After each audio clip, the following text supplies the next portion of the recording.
Bienvenue sur toute l'actualité en France et à l'international. On commence tout de suite.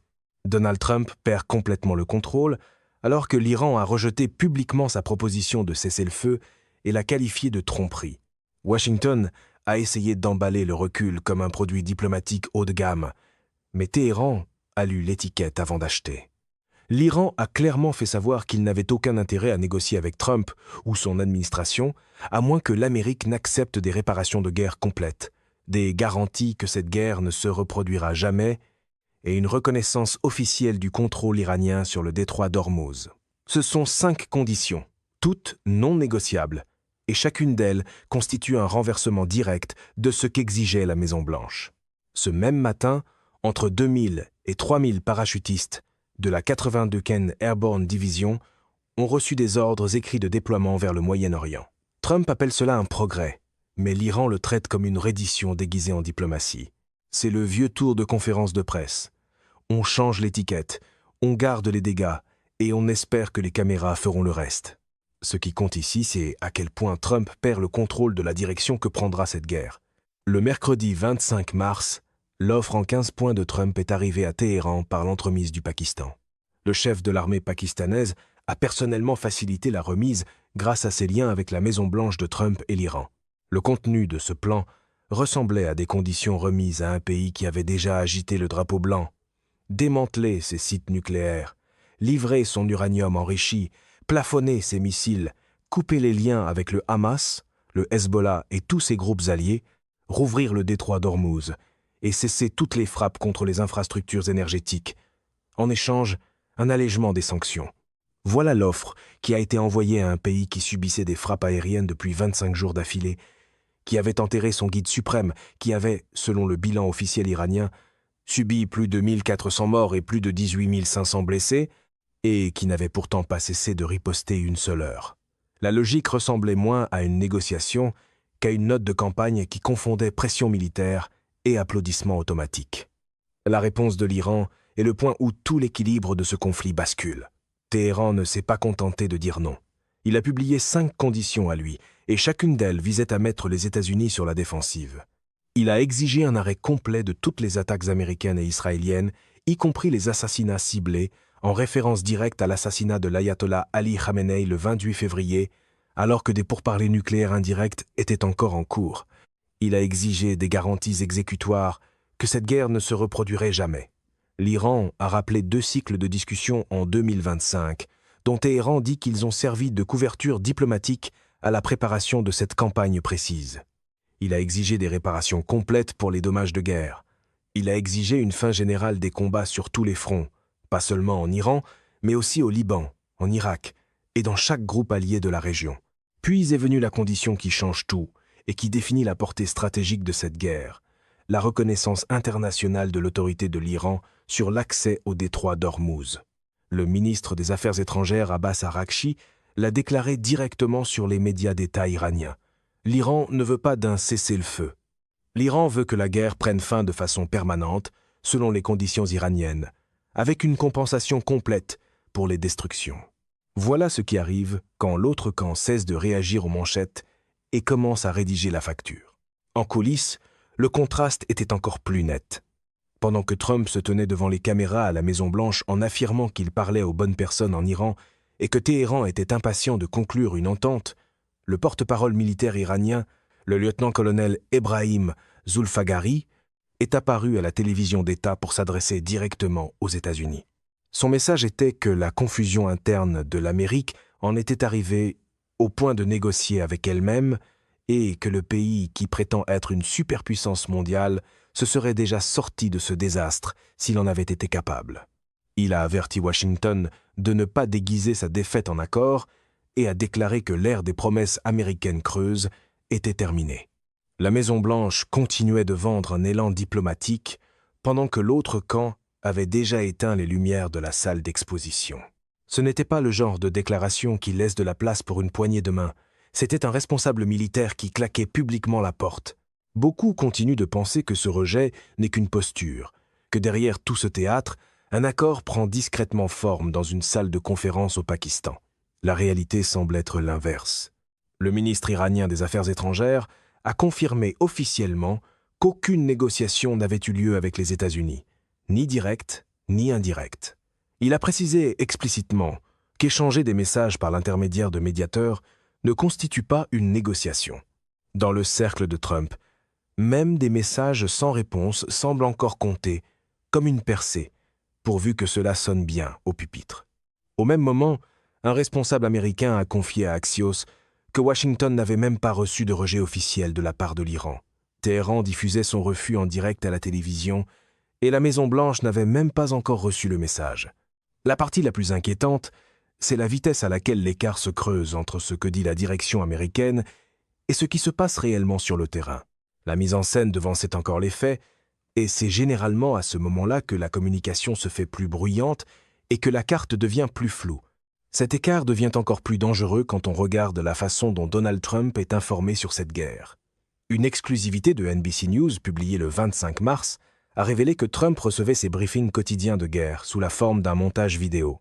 3 responsables américains actuels et un ancien responsable ont confirmé à NBC que, chaque jour depuis le début du conflit, les équipes militaires compilaient une courte vidéo pour le président montrant les frappes les plus importantes et les plus impressionnantes visuellement contre des cibles iraniennes au cours des 48 heures précédentes. Le montage dure environ 2 minutes. Un responsable l'a décrit comme une vidéo de trucs qui explose. Des alliés de Trump ont eux-mêmes exprimé en privé leurs inquiétudes quant au fait qu'il ne saisit pas toute la réalité de cette guerre parce que les informations qui lui parviennent mettent l'accent sur les succès américains tout en donnant très peu de détails sur les contractions iraniennes. Quand la stratégie est montée comme une publicité de campagne, l'échec commence à paraître étrangement photogénique. C'est le même commandant en chef qui a affirmé publiquement que les défenses aériennes, la marine et les radars de l'Iran avaient tous été détruits et que personne ne tirait sur les forces américaines. Il l'a dit après qu'un F-35 américain a effectué un atterrissage d'urgence à la suite d'une mission de combat au-dessus de l'Iran, alors que des informations selon lesquelles il avait été touché par des tirs iraniens demeuraient non confirmées et faisaient encore l'objet d'une enquête.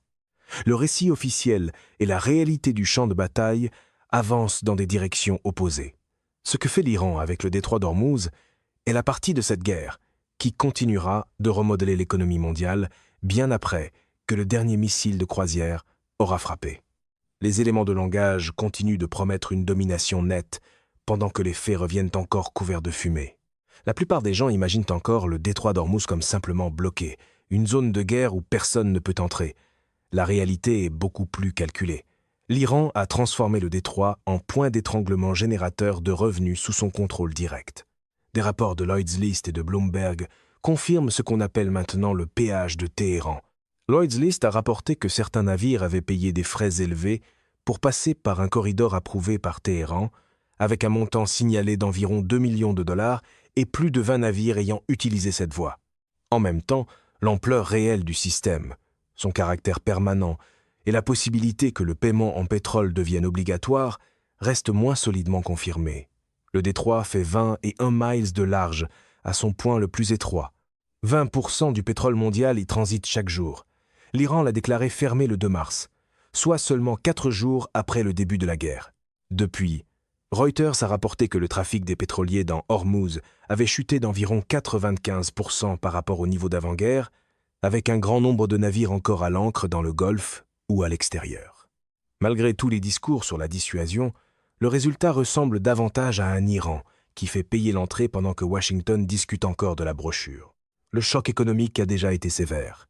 Reuters a rapporté que le Brent est monté jusqu'à environ 119, 50 $ à son sommet à la mi-mars, tandis que, par la suite, les prix du brut restaient encore supérieurs de plus de 40% au niveau d'avant-guerre.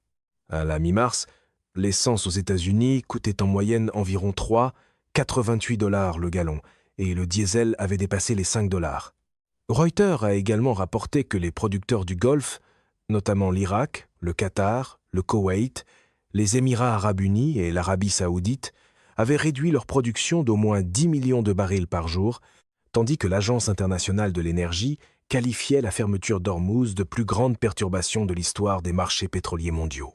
C'est ici que le discours de vente à la Trump se heurte à l'arithmétique, et l'arithmétique est rarement impressionnée par l'assurance télévisée. Qatar Energy a indiqué qu'elle avait dû déclarer la force majeure sur certains contrats de long terme de gaz naturel liquéfié touchés, mais pas sur tous. L'Agence internationale de l'énergie a libéré 400 millions de barils des réserves stratégiques mondiales et a décrit la situation comme la plus grande crise de sécurité énergétique et alimentaire depuis les années. Il existe une autre dimension que Washington ne veut pas calculer à voix haute. Près de la moitié des exportations mondiales d'urée et de soufre passent par le détroit d'Ormuz. Les prix du soufre ont presque doublé. Sans soufre, l'extraction de minéraux critiques comme le cobalt et le cuivre ralentit jusqu'à presque s'arrêter. Ce sont les matières premières qu'on retrouve dans les systèmes de guidage de missiles, les circuits des avions de chasse et les réseaux radars dont dépendent les États-Unis.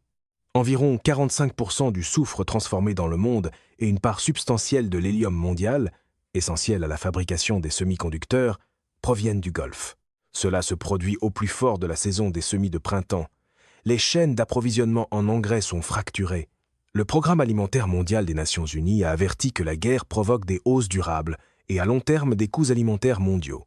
Reuters a aussi constaté que des traders avaient placé plus de 500 millions de dollars de paris sur le brut environ 15 minutes avant la publication du message de Trump reportant les frappes, même si Reuters a précisé qu'il n'était pas possible d'établir qui avait placé ces opérations ni s'il y avait eu un acte fautif. La crise de l'approvisionnement va bien au-delà de l'énergie. Même ici, le schéma se répète. Un message spectaculaire, un choc sur les marchés, puis un nuage de dénégation qui flotte derrière. Les États-Unis n'auraient plus que 2 mois de réserve d'éléments de terres rares. Les terres rares sont intégrées aux munitions guidées de précision, aux systèmes de navigation des drones et aux radars avancés. Les 36 premières heures de l'opération Epic Fury ont consommé plus de 3000 armes guidées et intercepteurs. Le Pentagone a estimé que ces 2 premiers jours, à eux seuls, ont coûté 5-6 milliards de dollars en munitions. La guerre brûle environ 200 millions de dollars par jour. Remplacer ces armes exige des terres rares que la Chine contrôle. Pékin domine à l'échelle mondiale l'extraction, le raffinage et la transformation de ces matériaux. En même temps, la fermeture du détroit d'Ormuz a coupé les chaînes d'approvisionnement en soufre nécessaires à l'extraction des minéraux de remplacement. C'est la partie qu'aucun slogan ne peut sauver. Un entrepôt ne se remplit pas à coups de fanfaronnade. Cela laisse les États-Unis prisonniers d'une contradiction de plus en plus grave. Leur stock d'armes diminue, leur capacité de le reconstituer est compromise, et le pays qui fournit les matières premières critiques est le même avec lequel Washington mène une guerre commerciale. Le président de la Chambre, Mike Johnson, a admis publiquement que le réapprovisionnement en munitions ferait face à de la résistance au Congrès, et a évoqué l'idée d'intégrer ce financement à la procédure de réconciliation budgétaire. Les chiffres de cette guerre se retournent contre les États-Unis d'une manière qu'aucune vidéo de faits saillants de 2 minutes ne peut corriger. Une vidéo de faits saillants peut flatter une présidence pendant une soirée, mais elle ne peut ni reconstituer des missiles, ni rouvrir des voies maritimes, ni négocier avec la réalité. Pendant ce temps, la guerre ouvre un deuxième front. Les 24 et 25 mars, des frappes aériennes américaines ont touché une clinique et une installation d'ingénierie sur la base militaire de Habaniya, dans la province irakienne d'Anbar.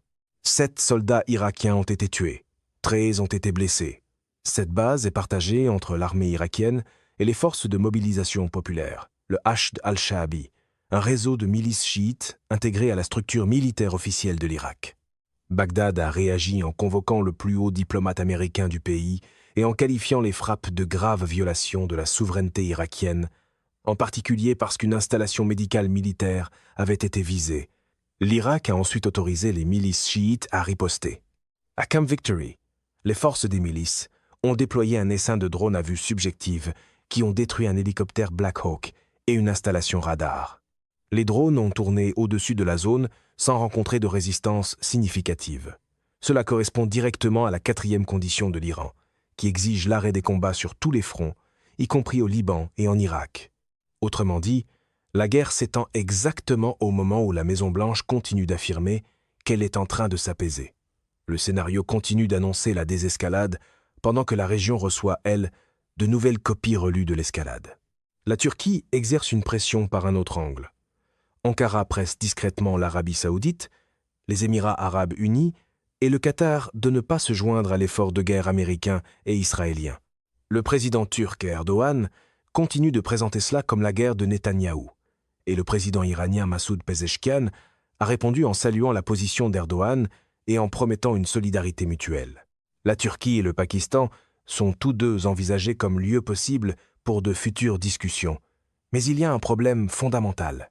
Netanyahou a déclaré qu'un changement de régime exigerait plus que des frappes aériennes et a laissé entendre qu'il faudrait une forme de composante terrestre, même si l'estimation précise d'1 an n'est pas assez solide pour être affirmée comme un fait. Ce qui est clair, c'est que le Premier ministre israélien Netanyahou a déclaré qu'un changement de régime exige une composante terrestre. Un responsable de la défense israélienne a exprimé des doutes sur le fait que l'Iran accepterait une quelconque version des conditions de Trump et s'est dit ouvertement inquiet que des négociations puissent mener à des comices, concessions américaines. Israël veut conserver le droit de lancer des frappes préventives dans le cadre de tout accord. Trump lui-même réclamait une reddition sans condition il y a seulement quelques semaines. Maintenant, il reporte des frappes et prétend qu'il existe un dialogue productif. Dans l'orbite de Trump, la rhétorique maximaliste n'est souvent que le premier acte avant une recherche précipitée de mots plus doux. La lecture iranienne de ce langage plus doux est brutale. Téhéran dit qu'il s'agit d'une pure manipulation de marché destinée à faire baisser temporairement les prix du pétrole et non d'un signe de véritable progrès diplomatique. Cette interprétation paraît sévère, mais elle correspond à un style politique qui traite chaque micro comme un parquet boursier et chaque délai comme un exercice de marque. L'homme qui dirige cette guerre est ensuite resté complètement silencieux le jour même où sa proposition a été rejetée à la télévision mondiale. L'image montrée au public et l'image appuyée par les faits sont maintenant deux réalités complètement différentes. 25 jours après le début de la guerre, le pays qui était censé s'effondrer dicte maintenant les conditions auxquelles il permettra l'arrêt des combats. Après des semaines de certitudes gonflées à bloc, le silence en dit presque autant que les slogans. C'est la fin de ce bulletin d'information. N'oubliez pas de vous abonner pour ne rien manquer de l'actualité en France et dans le monde. Merci de nous avoir suivis. Au revoir, à bientôt.